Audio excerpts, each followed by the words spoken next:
I have just preparing to live stream and stuff.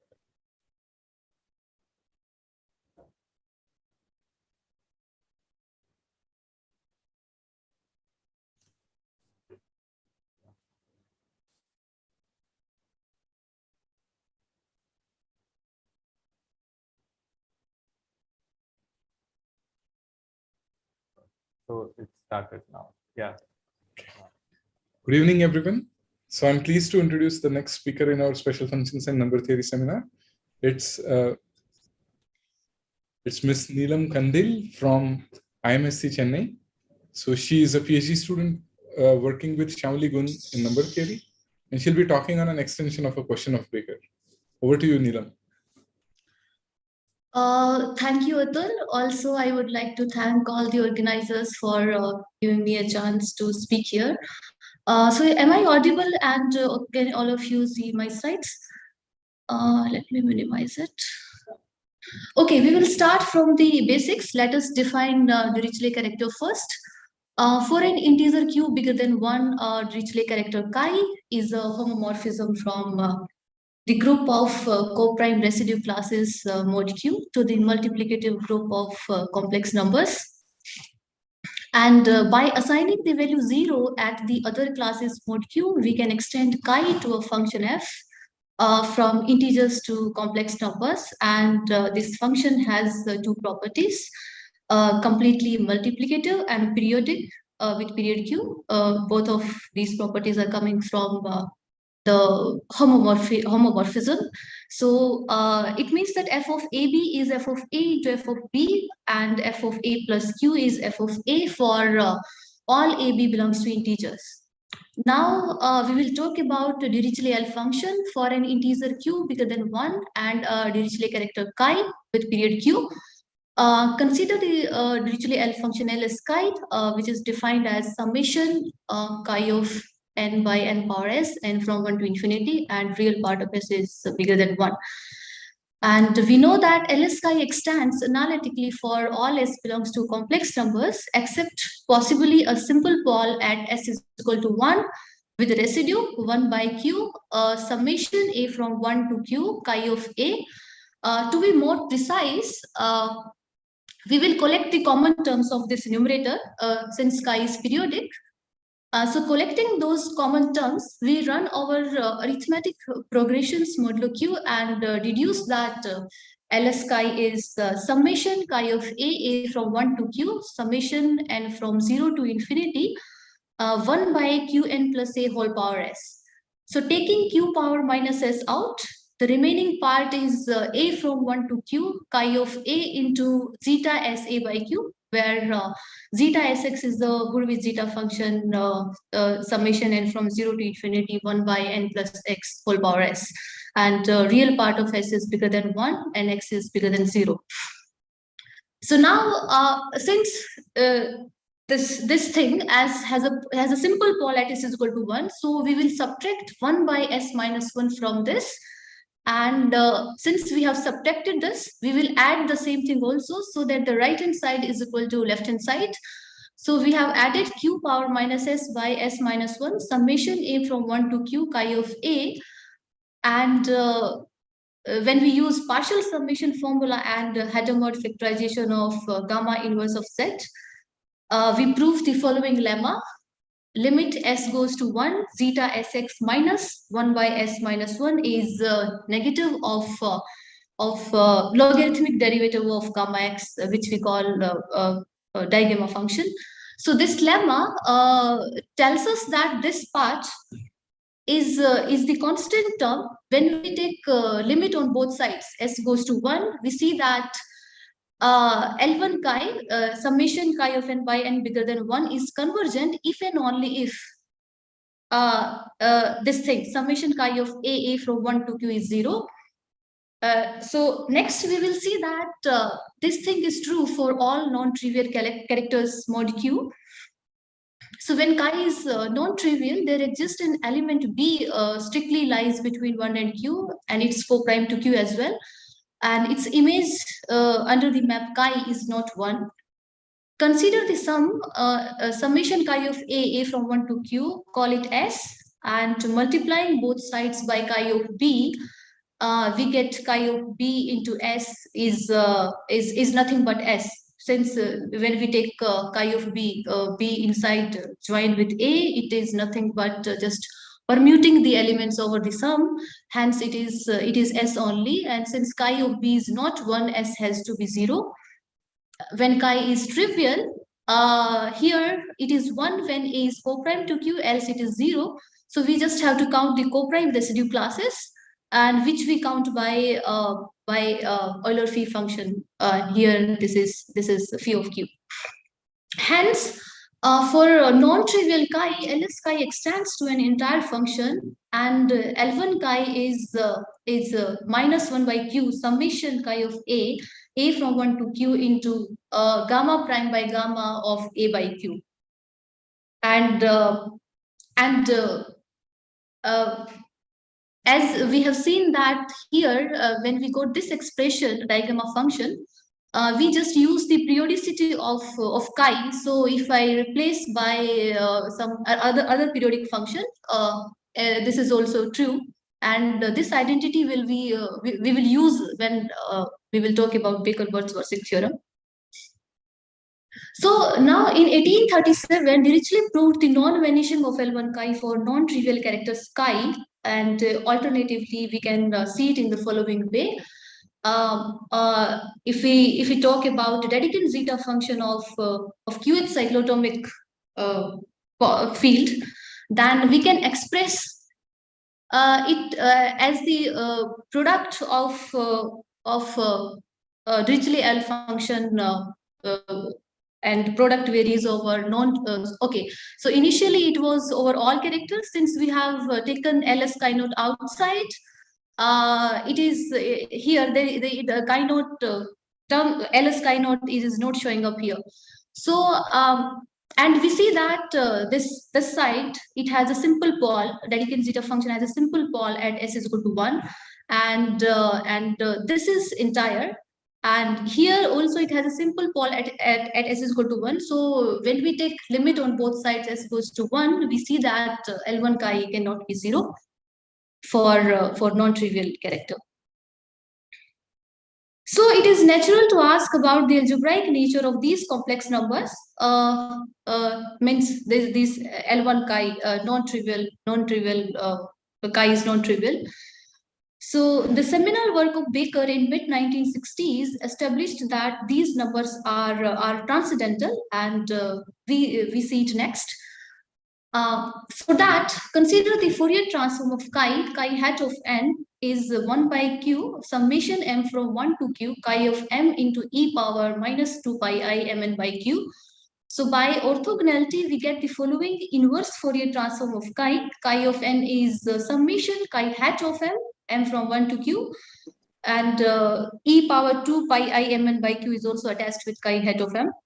So when we substitute this expression in summation chi of n by n in that series, and use the power series expansion of log 1 minus z, if we have this new identity, which is L1 chi is minus a from 1 to q minus 1 chi hat of a into log of 1 minus zeta q power a, where zeta q is e power 2 pi I by q. So throughout this talk, zeta q will we will denote e power 2 pi I by q by zeta q only. And here we observe that this is algebraic and chi hat of a. Here, this is algebraic chi of m when m is not. It is either 0 or phi of q with roots of unity. So, and since we know that algebraic numbers form a field, so we have expressed L1 chi as algebraic linear combination of logarithms of algebraic numbers. So next, let us state Baker's theorem first, which will tell us that this number is transcendental. So we have two sets of algebraic numbers. In the first set, we are taking non-zero algebraic number. In the second set, we have taken the same number, but we do not bother about the non-zero nature. And if we look at it, the summation f beta z log alpha j from 1 to n, then Baker proved that this quantity is either 0 or transcendental. So using this theorem, we say that L1 chi is a transcendental number for all non-trivial characters chi. Okay, so next, we wonder about any algebraic relation existing between these specific Dirichlet L values. Here is a question.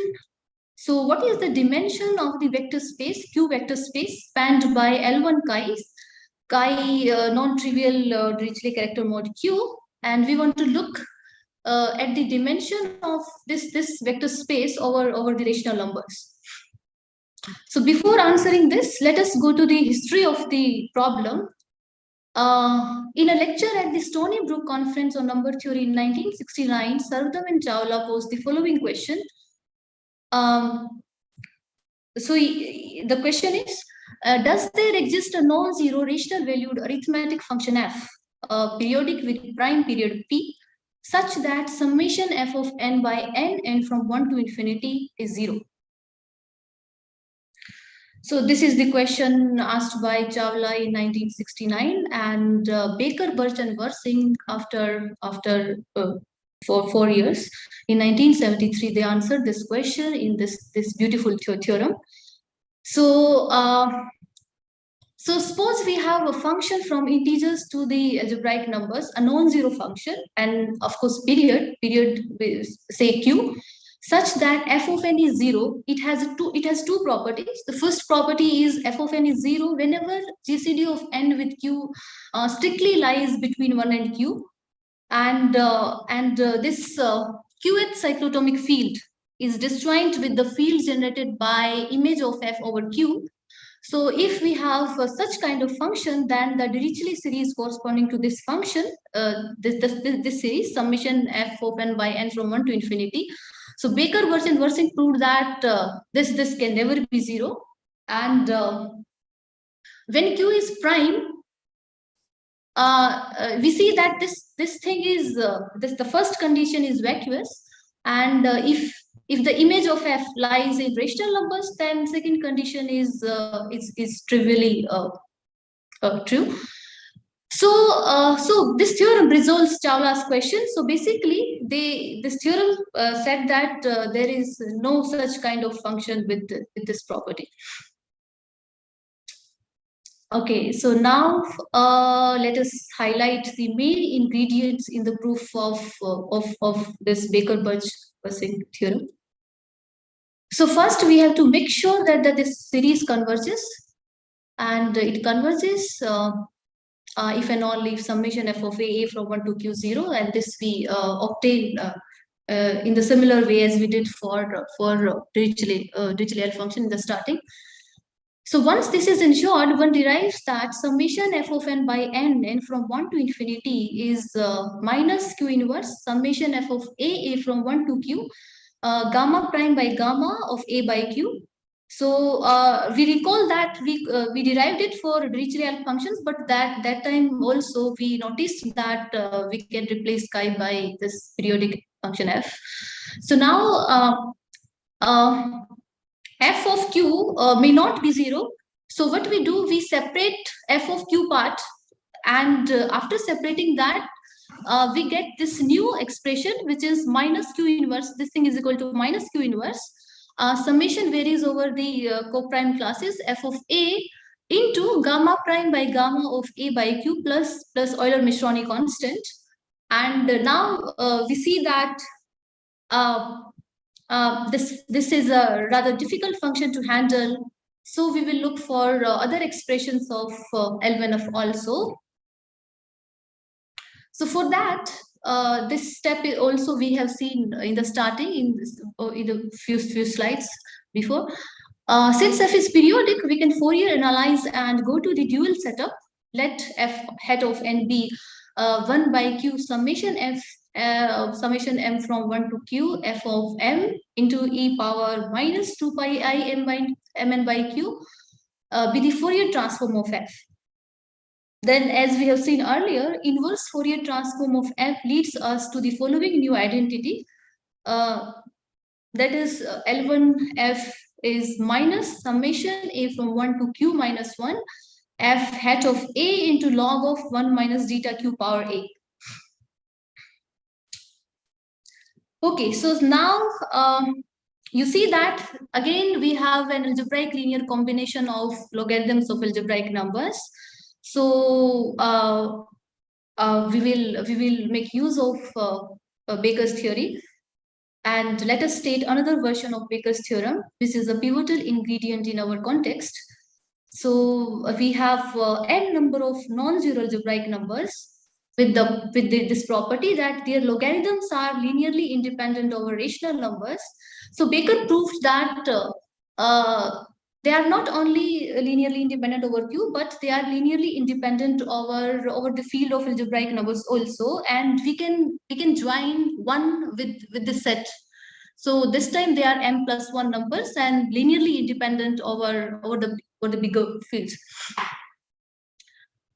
Okay, so before applying this, let us denote the field generated by F over Q by F, and using the Baker's theorem, the version which we saw in the previous slide. If we assume that L1F is 0, so we are assuming L1F is 0, and in the end we will come up with a contradiction. So if this is 0, then Baker's theorem implies that L1F sigma is 0, which is this expression minus summation A from 1 to Q minus 1 sigma of F hat of A into log of 1 minus zeta Q power A. And what is sigma? Sigma is an element of the Galois group of this compositum field F of zeta Q over F. And now we have to make use of the second hypothesis in the theorem. So since because of the second hypothesis, a QH cyclotomic polynomial is irreducible over F. And that's why its Galois group, this Galois group, is nothing but Z mod QZ cross. This is the form of the isomorphism for H co-prime to Q. Sigma H belongs to G be such that sigma H takes zeta Q to zeta Q power H. And this time we will define another function F H of N, which is defined as F of n H inverse for H co-prime to Q. So then it follows from the previous computation. By previous computation, we mean that this expression is 0. So that expression implies that L1FH summation FH of n by n from 1 to infinity is 0 for all H co-prime to Q. And now we reverse the Fourier process and come back to the original setup. So in the starting, we wrote the expression in the form of digamma function. So we are back there, but this time the function is a little bit modified. L1FH is minus 1 by Q. A is co-prime to Q. FH of A into gamma prime by gamma of A by Q plus Euler constant. And this is 0. Okay, so what is the advantage in defining this function? You can see that the way we defined fh of A, so this is nothing but f of A H inverse. If we change the variable, we have this expression. This is f of A co-prime to Q into gamma prime by gamma of AH by Q plus Euler constant, and H is co-prime to Q. Okay, so now it is a bit easier to see the things. So here, this is a system of linear equations in phi of Q variables, and this is the matrix. So now you see that this matrix where A and H are the running variables, gamma prime by gamma of AH by Q plus gamma, is nothing but a Dedekind Frobenius matrix on the group H, which is the group formed by the units of the ring Z mod QZ. And its determinant is given by this quantity, which is product chi varies over the Dirichlet characters mod q, and we know that they are phi of q in number. And this is summation varies over the elements of this group chi of h into chi gamma prime by gamma of h by q plus Euler constant. Okay, so now we know the determinant of this matrix. If we show that this determinant is non-zero, then we are done. Since it will imply that f of a is 0 for all co-prime elements, but since it is supported on the co-prime except q, then it will imply that f is identically equal to 0. And that would be the contradiction. So now we are left with the non-zero nature of this quantity. And how would we show that? We divide it into two parts. The first part is the this quantity, the inside sum corresponding to non-trivial characters. So when chi is non-trivial, we see that this expression is nothing but the non-zero multiple of L1 chi, as we saw in the starting when we were talking about Dirichlet functions.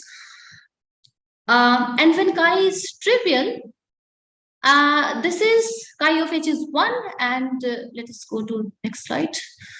So we know that it's easy to see from the atomic factorization of gamma that gamma, this digamma function, is a strictly increasing function for x bigger than 0, and if we compute gamma prime by gamma at 1, it is nothing but the negative of Euler constant. So these two things imply that this quantity is negative. So our this determinant is non-zero, and it implies that f is identically equal to 0, and this is the contradiction. This completes the proof of this theorem. Okay, so now there are two questions. Sorry. Neelam, I had a small question. Please, sir. Yeah, somewhere in between you had said that it's like L1 of fh is 0 for all h. Somewhere you have said. Yes, sir. Yeah. Let me go there. It is here. Yeah. That was surprising because fh, doesn't it satisfy the same conditions as Baker-Bertrand? Sorry, sir. fh, the function, is also supported only on the yes, sir, but here this is different. So this time the variables are not same there. Initially they were both same. This time this inside is. I'm just saying, as such, if you look at the function fh without thinking about anything else, it seems to satisfy more or less the same conditions as. Yes. Oh, okay. Yes, sir. Yes. Yeah. And then how can it be equal to 0? That's the small question. Oh, okay. So let me go there. First we write this expression. This is the thing. We write it in this form. So here it will be fh hat. But it's easy to see that fh hat is nothing but sigma operating on this. That is the only shuttle point we have to notice. Well, my question was something else. Maybe I should think more about it. No, that's no problem. I'll contact you. Okay, so. Puzzling actually. So, go ahead. Okay.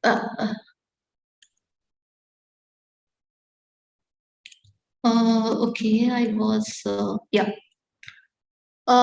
Okay, so questions. The first question is, can we omit condition 1 from the hypothesis of this theorem? And we have a counterexample for that. So it is not always true. Let's say f is a function from integers to the rational numbers with period p square, such that f of n is 1 if p does not divide n, and it is 1 minus 2p if p divides n and p square does not divide n, 1 minus p whole square if p square divides n. And we see that its period is p square, and if we compute LSF, we see that this is nothing but 1 minus p power 1 minus s whole square into zeta of s. And now it has at s is equal to 1, this is 0, and it has a pole. So when we apply the limits, s goes to 1 on both sides, we see that its pole, it getting cancelled with this 0, and there is one more 0 remaining, and it is, that's why L1F is 0. So now the next question is, can we waive condition 2 from the hypothesis? And for that also we have a counterexample. If we talk about the odd Dirichlet characters modulo 12, say let chi1 be the character of conductor 3 and chi2 be the character of conductor 4, and both are the characters modulo 12. And by conductor 3, we mean that this map factors through Z mod 3Z cross, and conductor 4, we mean that this map factors through Z mod 4Z cross. So let F be 2 chi1 minus root 3 chi2. And if we look at the field generated by the image of F over Q, we see that it is nothing but Q of root 3. Which is nothing but the maximal real subfield of 12 cyclotomic field. And if we look at its intersection with Q zeta 12, so Q of zeta 12, which is nothing but Q of zeta 3 into Q of zeta 4. And so Q of zeta 3 is Q of root 3I, Q of zeta 4 is Q of I, and when we take the composite term, we have this thing Q of root 3 comma I. And we see that this intersection is bigger than the rational numbers. So so condition 2 is not there in this example, and we see that L1F is 0. So first, L1F is nothing but twice of L1 chi1 minus root 3 L1 chi2. And if we compute these numbers, we see that L1F is 0, but F is non-zero. L1F is coming to 0. So we cannot waive the second condition also. Now there is a beautiful corollary of this theorem. Let Q be an integer such that Q is coprime to phi of Q. Phi of Q is Euler phi function of Q. Then using the linear independence of Dirichlet characters, we see that these numbers L1 chi runs over the non-trivial characters mod Q are linearly independent over rational numbers. And in 1975, Baker, in his book Transcendental Number Theory, we can find it on page number 48, stated that it would be of interest to know if this is true for an arbitrary modulus Q. And this is unanswered till now. And we see that if we choose Q a prime number, then L1 chi, where chi runs over the non-trivial characters modulo prime P, are linearly independent over Q. And this motivates us to ask the following question. We choose two distinct prime numbers, P1 and P2, and we look at the this collection here. So this time we have two families. Earlier we had only one family. So the first family is L1 chi. Chi is a non-trivial Dirichlet character mod P1. L1 psi is non-trivial Dirichlet character mod P2. So the question is this collection linearly independent over the field of rational numbers?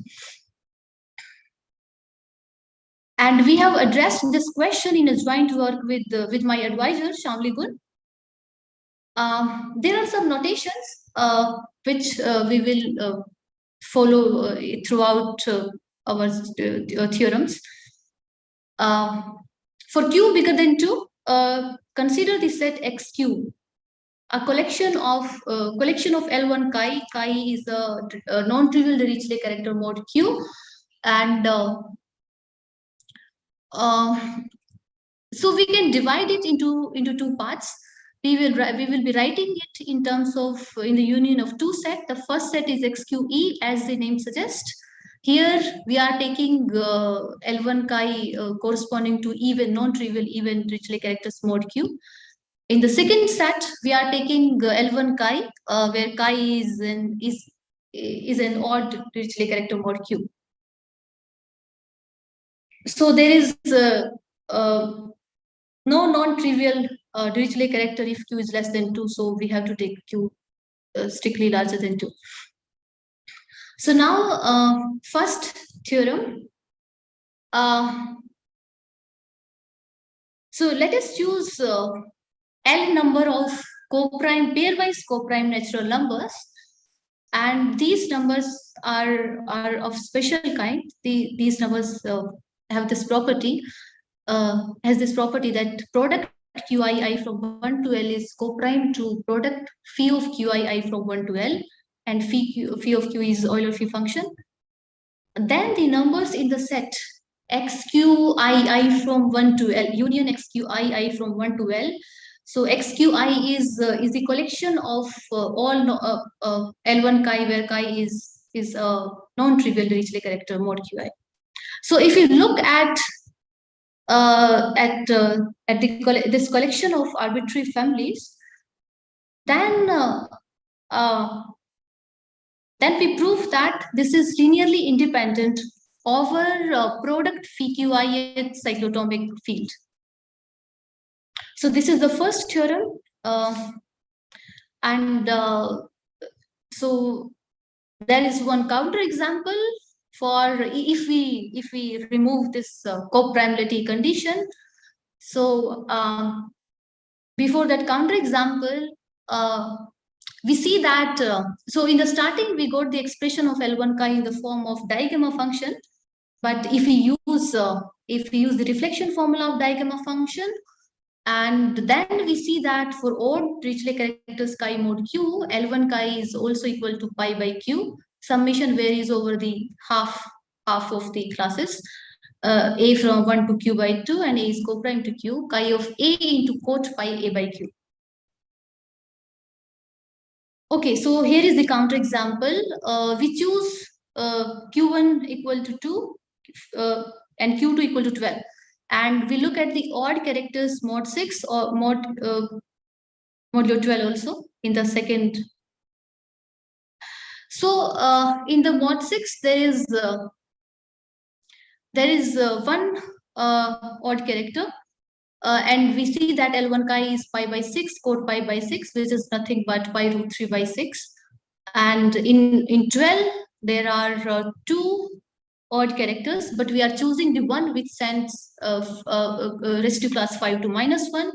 And if we use this expression, we have that L1 chi is pi by 12 into cot of pi by 12 minus cot of 5 pi by 12. Which is, it turns out that this is equal to pi root 3 by 6 only. So if we take the difference, this is 0. Okay, so this theorem was, so in the next theorem, we will talk about the linear independence over a little bigger field. So this is, the next theorem is more general. Again, we will choose the pairwise co-prime natural numbers, a bunch of pairwise co-prime natural numbers, and let K be a number field with this property. So here, let me show it to full. So we will denote the maximal real subfield of QH cyclotomic field by Q of zeta Q plus. So now, if we look at the compositum of number field K with product phi QIth cyclotomic field, and if we look at its intersection with the maximal real subfield of product QIth cyclotomic field, then it is 0. So if we have such kind of number fields, then the numbers in the set, this set is same as we saw in the theorem 1. Then we say that this union of these Dirichlet functions linearly independent over the compositum field. This K of zeta product phi QI from 1 to L. Okay, so now we will talk about this beautiful work of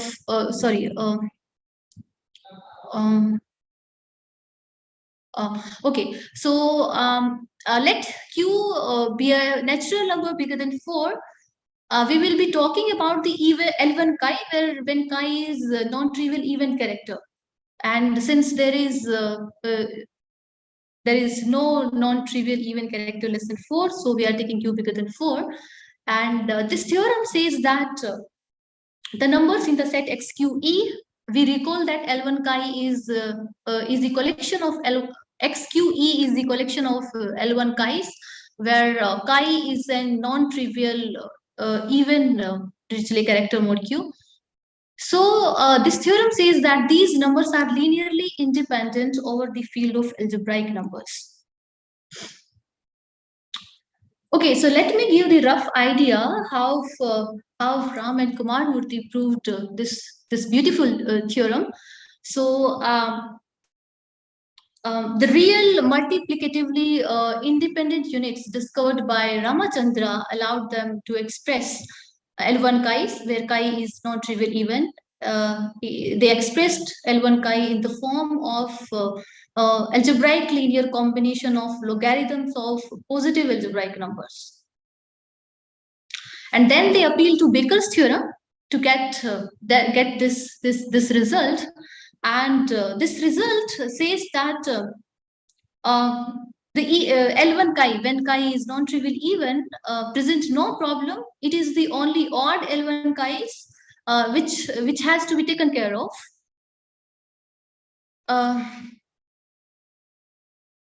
So we extend this result.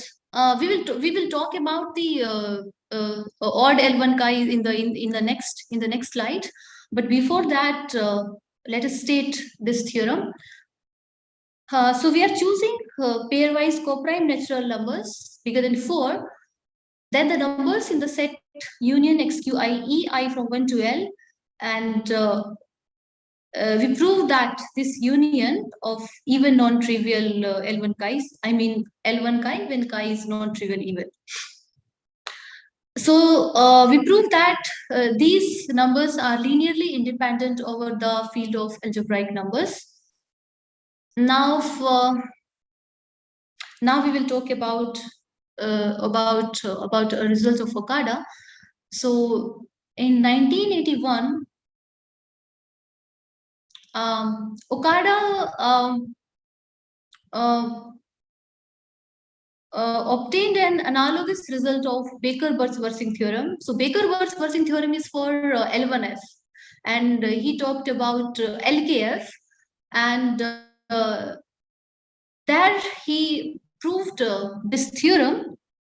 If we take Q bigger than 2 and K be a number field with the property that QH cyclotomic field is disjoint with K of zeta of phi Q, then the numbers in the set XQO, that is L1 chi when chi is not trivial, modulo Q, are linearly independent over K of zeta Q. So actually, he proved this theorem over the rational numbers, and Ramurthy and Sharda obtained this theorem for this general number field. And we extend this theorem. Again, we choose pairwise coprime natural numbers, a bunch of pairwise coprime natural numbers. If K is a number field which satisfies this property, as we have seen it in theorem 2 also, then we prove that the numbers in the set union XQIO I from 1 to L, where XQIO contains L1 chi's, chi non-trivial odd character modulo QI, and we see that this family is linearly independent over this field, compositum of K with the product phi QI and cyclotomic field. Okay, so now in our results, this product phi QI in this compositum field and this thing in this field can be replaced by the least common multiples. And now we will talk about the corollaries coming from these theorems. Before that, let us introduce the notion of Dirichlet type functions as defined by Murthy and Sharda. So the first definition is for Dirichlet type functions. An arithmetical function f with period q bigger than 1 with values in algebraic numbers is called Dirichlet type mod q. If fa is 0 whenever a is not co-prime to q. The second definition is for reduction functions, and a periodic function f with period q bigger than 1 is called an reduction function if f of a is plus minus 1 for all a strictly less than q and f vanishes at q. So we will use these two definitions in our corollaries. And for that, first we recall this thing, and then we will give some notations. So we recall that LSF has a meromorphic continuation to C to the complex numbers with a possible simple pole at S is equal to 1 of this residue. And from now onwards, we will assume that this thing is 0. And we will talk about L1F there. And there are some notations. So q bigger than 2 and number field k, let yq of k be k linearly independent set of Dirichlet type functions of period q. Define xq of k. So xq of k is a collection of L1F where f belongs to yq of k. And xqe of k, here we are taking even functions. By even here we mean that f of minus a is f of a for all a between 1 and q. So in this setup we have the following corollaries. So corollary 1, for j between 1 and l, let qj bigger than 4 be pairwise co-prime natural numbers.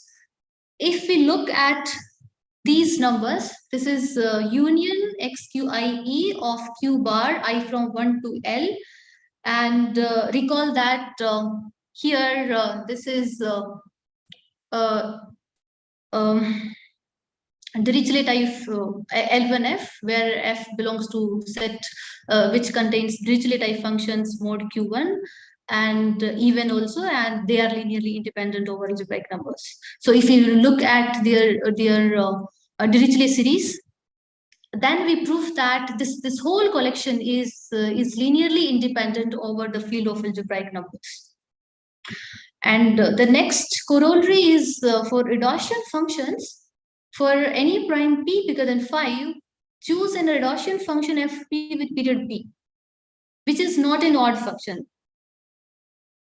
So its even part is non-zero for all p. Then the numbers in the set L1Fp, p bigger than 5, these numbers are linearly independent over the field of algebraic numbers without disjoint condition. And the last corollary in this direction is the following. We choose pairwise co-prime natural numbers, L number in L number, and let fj belongs to yqj of k. So these functions takes value in our field k, and these are Dirichlet type functions modulo qj and linearly independent over k. And this number field k satisfies this disjoint condition.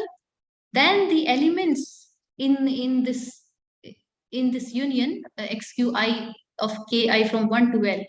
So here xqi of k contains L1fj, where L1fi fi belongs to yqi of k. So we prove that these are linearly independent over the number field k. Also, if we choose addition function fpi with odd prime periods pi, then the numbers L1 fpi for for I between 1 and L are linearly independent over a number field K, which satisfies this disjoint condition, which is K of zeta product PII from 1 to L intersects trivially with the maximal real subfield of product PI at cyclotomic field. Okay, so there is one remark. Before that remark, we will use Dickson's conjecture in that remark. So let us state this conjecture first. We have a bunch of n-linear polynomials with integer coefficients and positive leading coefficient, such that their product of these function has no fixed prime divisor. So by fixed prime divisor, so here is the definition. We say that the prime number p is a fixed prime divisor of a polynomial z if p divides z of t for all t belongs to integer. So here it says that it does not exist any prime number p which divides product fpi from 1 to n of t and for all integers t. So if these functions have this property, then Dickson's conjecture says that there exist infinitely many positive integers t, such that fi of ti from 1 to t are all primes. So remark, consider these sets. The first set is tuple p minus 1 by 2, comma p, and p minus 1 by 2 both are primes. And B is the collection of such primes such that p minus 1 by 2 both are primes. And any prime pair in the set A is called a Sophie-German prime pair. Dickson's conjecture implies the existence of infinitely many Sophie-German prime pairs. So in that conjecture, we will choose f1t equal to t, f2t equal to 2t plus 1, and then after that we will change the variables to get the infinitude of A. Now we will do the ordering in the set P. So Pi such that Pi belongs to B, and Pi plus 1 minus 1 by 2 is strictly bigger than P. So in this set, if we arrange them in this tuple form, then all primes will be different. Since by Dickson's conjecture, A is an infinite set, and since he is an infinite set, and now we will talk about the this thing coming from previous corollary. So choose Redosian functions. Fp for P lies in the infinite set C. So if we look at these numbers L1 Fp, P belongs to C, then the previous corollary implies that they are linearly independent over any Galois number field K, whose discriminant dk is co-prime to P as well as phi of P, where P belongs to C. So if we choose any Galois number field K, and if we remove the primes which show up in dk, and we look at C, then we can get the linear independence of this infinitely many L1 Fp, where Fp is an Redosian function and over any Galois number field K. Okay, so now since we have seen the expression of L1 chi in the form of cotangent values when chi is an odd character, so both are related to each other, and we will talk about the linear independence of cotangent values also. First we talk about another this work of Chawla. So Chawla proved that if P is an odd prime, then the numbers cot of 2 pi A by P where A is between 1 and P minus 1 by 2, then he proved that they are linearly independent over the field of rational numbers. And this result was reproved by various authors like Hesse and Jaeger-Lenstra. And in 1981, Okada extended Chawla's theorem to natural numbers q bigger than 2, which are not necessarily primes.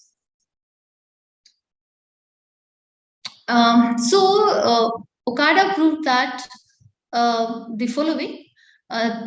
Choose q bigger than 2 and let T be a set of phi of q by 2 representatives modulo q, such that T union minus T is a complete set of co-prime residues modulo q. So we are taking only half of the classes, rest two classes.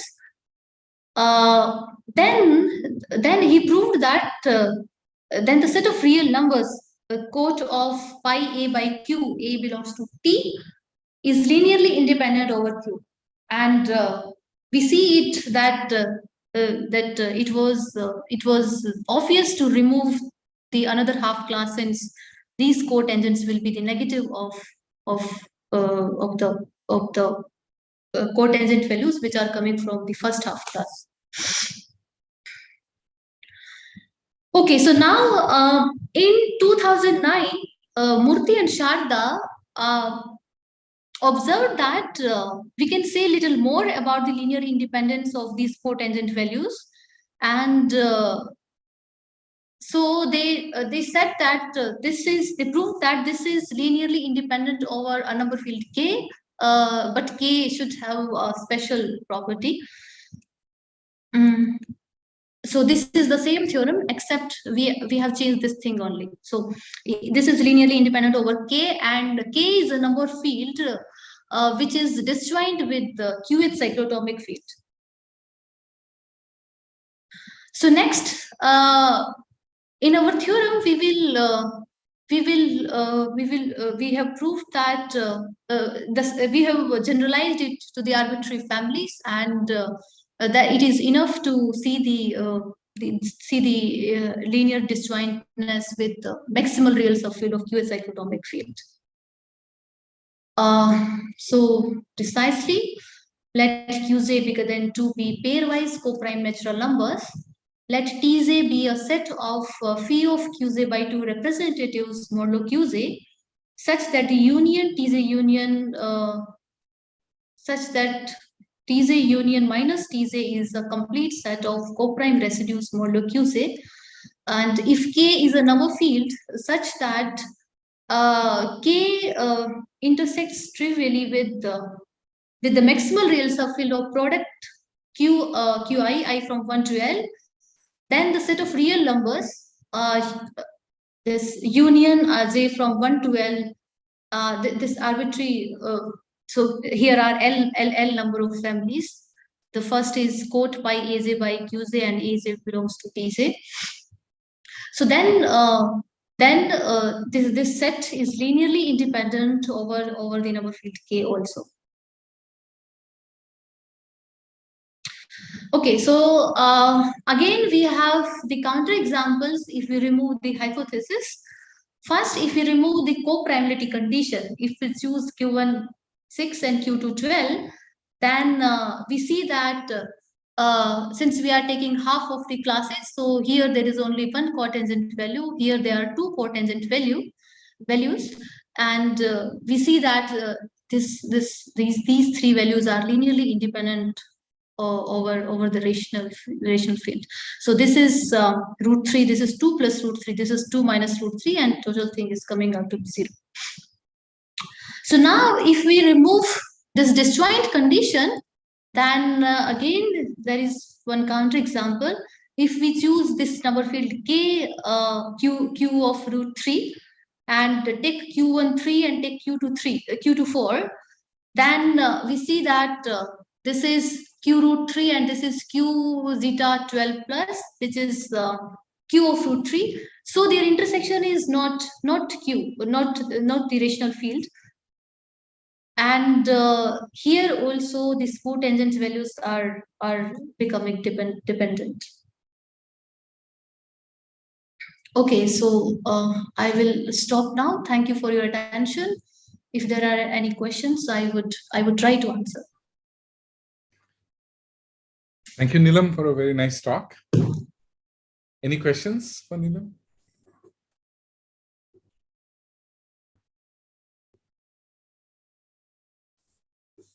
Okay, so I have one question. I mean, it's related to the last slide that you have. So this, no, this cotangent pi over 6, that the same thing. Yeah, there is a analogous formula of Zagier, Don Zagier, where you have 7 in the denominator with the cotangents. Sir, I am not aware of. Yeah, not equal to 0, but there is some identity coming from Chawla-Selberg formula that he works on. So maybe that would be an interesting thing to look at. Thank you, sir. I will surely look at it. Right. Any other questions? Yeah. Yes, I had something. So this generalization of Okada's result that you had, could you just show us the theorem actually that you? Oh yeah, yes.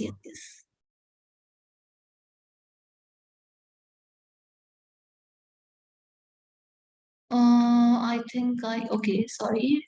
No problem. Yeah. It should be next. Yeah, this one, sir. Oh, sorry, this one. Had this result, and he also had some characterization, right? Which I think Siddhi Pathak in her talk here also had mentioned about. So there was some characterization of what so free residue classes. Are you to? Yes. So basically, I think okay. I do not remember exactly, but as far as I remember, they are taking function from integers to rational numbers, and the function is supported on non-free residue classes. Then they are saying that L1F is non-zero kind of. Yes. But I have not. Okay. I don't know much about that. Okay, fine. That is a different direction compared to this, right? Sir, that is here Baker-Bertrand theorem. Baker-Bertrand theorem. Exactly. If I go to the right side, yeah. Sure. Thanks. I understand now that this. Okay. Very nice result. Nice talk. Thank you. Thank you, Krishna. Any further questions? If not, may I request everyone to unmute and clap for Neelam for a nice talk. Thank you, all of you.